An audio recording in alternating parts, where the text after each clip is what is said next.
That clip we saw of Emily flying a kite in the sky is actually our next related rates question. You can simplify this down into just a simple right-angled triangle where the string of the kite is h, our hypotenuse. The distance from Emily's hands up to the kite vertically is 10 feet, as mentioned, and that distance from the top of the 10 feet over to the kite is another 20 feet. I have little Emily in the corner here, a little kite, so you can understand what I'm drawing. And we also have the related rate, which is the speed that the x, this top distance here, is changing over an hour. So we have 600 feet per hour. That's how far it's getting horizontally. And we also have the values that I mentioned, the x 20 feet and the y 10 feet. And we know that our dy dt, so the change of y over time, is 0, because the kite's not getting any higher up in the sky, it's only moving horizontally. So we also can find out what the length of our hypotenuse at the time of beginning is by using Pythagoras' theorem. We just plug in x and y that we had earlier and isolate for h, which ends up being the square root of 500. Now this is a little bit more simple than the cone because we don't have to rearrange any ratios in order to find our derivative. So we just take Pythagoras' theorem again, because it's a right angle triangle, we find the derivative of each component. So when you're finding the derivative of each, you need to remember that you need to add dx dt, dy dt, and dh dt as if you're doing implicit differentiation. Once we simplified it into our derivative, we can simply just plug in our numbers and it ends up isolating dh dt to get 536.65 feet per hour. Now the question indicated that we have to round to a whole number. So in our statement, all we have is the change in the kite's distance over time is 537 feet per hour. Now that we've talked about derivatives sufficiently over the course of this entire class, we're going to be talking about doing the opposite of that, which is the antiderivative. The antiderivative rule is defined by f of x, which is a capital F, that's important, which is ax to the n plus 1 over n plus 1 plus c. And this really doesn't mean anything to you unless you understand what I'm doing, but we'll think back to derivatives here. So how you do derivatives is you subtract 1 from the exponent and multiply by the old one to the bottom. You're doing the exact opposite of that. You are increasing your exponent by 1 and then dividing by your new exponent to reverse the multiplication that you just did. And you need to add a c because when you're doing derivatives, finding the derivative of constant will give you 0, meaning you won't see it on the antiderivative. So when you're doing the antiderivative backwards, you're not going to know what c is, so you just do plus c in order to say that there could be a number there. It could be 0, but it could be any other number. I have an example here. We have f of x, small f, because we haven't done the antiderivative yet, is equal to 4x to the 3. And now we have the big F because I found the antiderivative. And in this example, I increased our exponent by 1, so we have 3 plus 1, and you divide the whole thing by 3 plus 1. This is just 4, and that's 4 as well, and the 4 on top and the 4 on the bottom cancel out to create f of x is equal to x to the 4 plus c. We can't figure out what that constant is because the derivative here is indefinite and unbounded, meaning that they don't give us enough information to find what c is. Indefinite means that there's no numbers, no restrictions to this section of this derivative that we're trying to find, and unbounded is that exact same thing. In the future, we'll talk about what it means to be bounded, but for now, when it's indefinite and unbounded, we just put plus c. Now further into our antiderivatives, we're going to be talking about stuff that is definite and bounded as opposed to indefinite and bounded. But first, I wanted to show you guys one exception when you're doing antiderivatives, and that's the equation 1 over x. This is an exception because you can't solve it. There's absolutely no way that you can find it out because it's undefined. And I'll show that to you here using our rule for antiderivatives. I just changed this to x is the same thing as -1 because that's what 1 over x means. So I have x to the -1, you add 1, and you divide by your new exponent, which is -1 plus 1. This turns out to be x to the 0 over 0. And even though this is 1, there's still a 0 in the denominator, which makes the denominator undefined, meaning that there's an error because you can't divide by 0. So this is the only time that you can't do an antiderivative. Now I wanted to show you one more example using a polynomial in order to find the antiderivative, and this is once again just a simple one.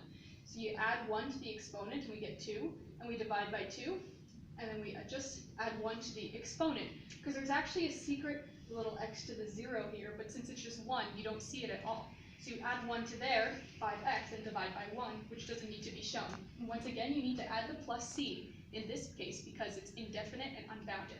And you end up with f of x, capital F, equals x squared plus 5x plus c.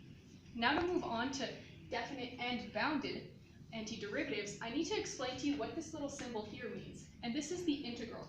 And the integral is the same thing as the sum when you're doing the antiderivatives. And I should use this little sum symbol here that you see in other classes like physics and chemistry, because when you take the sum, you can kind of just stretch it out and it looks a lot like the integral symbol. This is something kind of funny we learned, but it's an easy way to remember that the integral is the sum.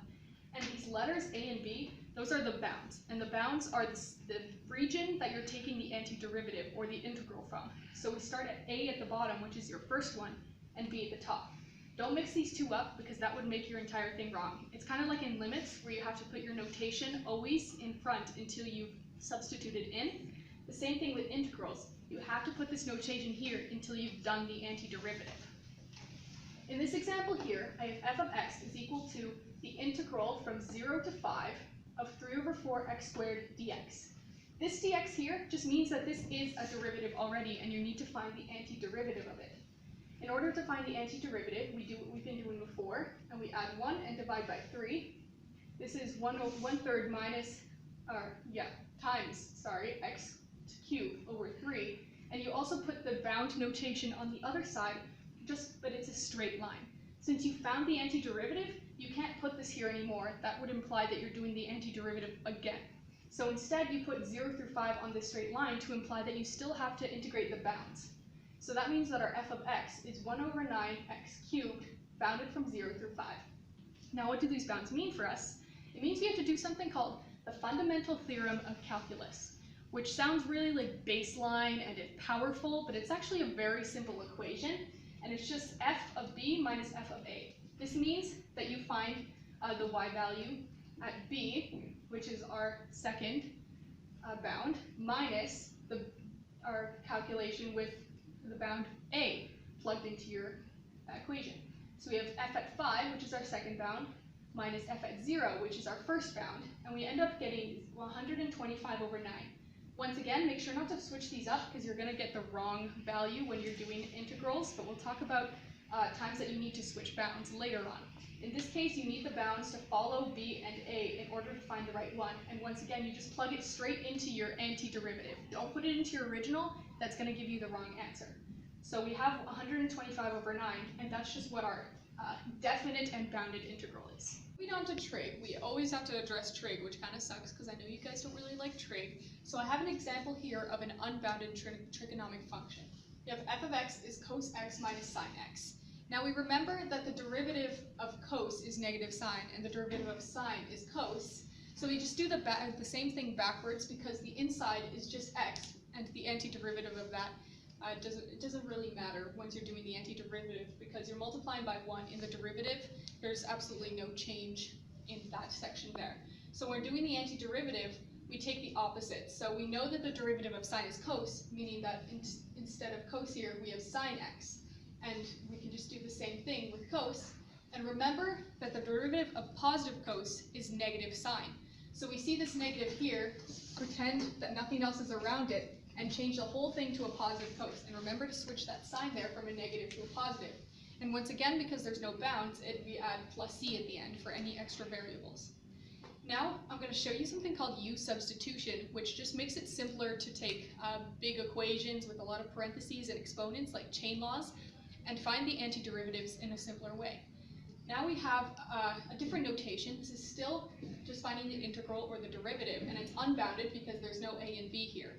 Our equation is 6x times 4x squared plus 1 to the negative 3 dx because there's a derivative. Now, I'm sure you remember doing some sort of substitution in Math 20 when you're trying to substitute things into other formulas. Instead here, we just assign u, or any letter that you want. U is just the popular one for this. We put u in as 4x squared plus 1.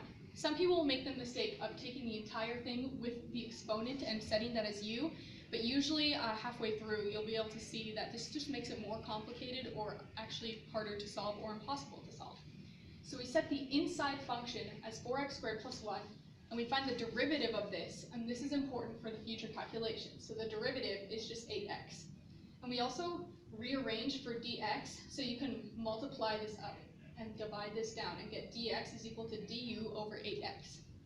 Now this is important because of what I'm doing next here.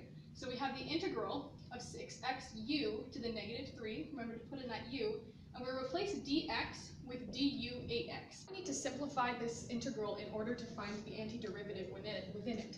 So we can cancel out these x's here, they just disappear. Well, they make a 1, they don't actually disappear.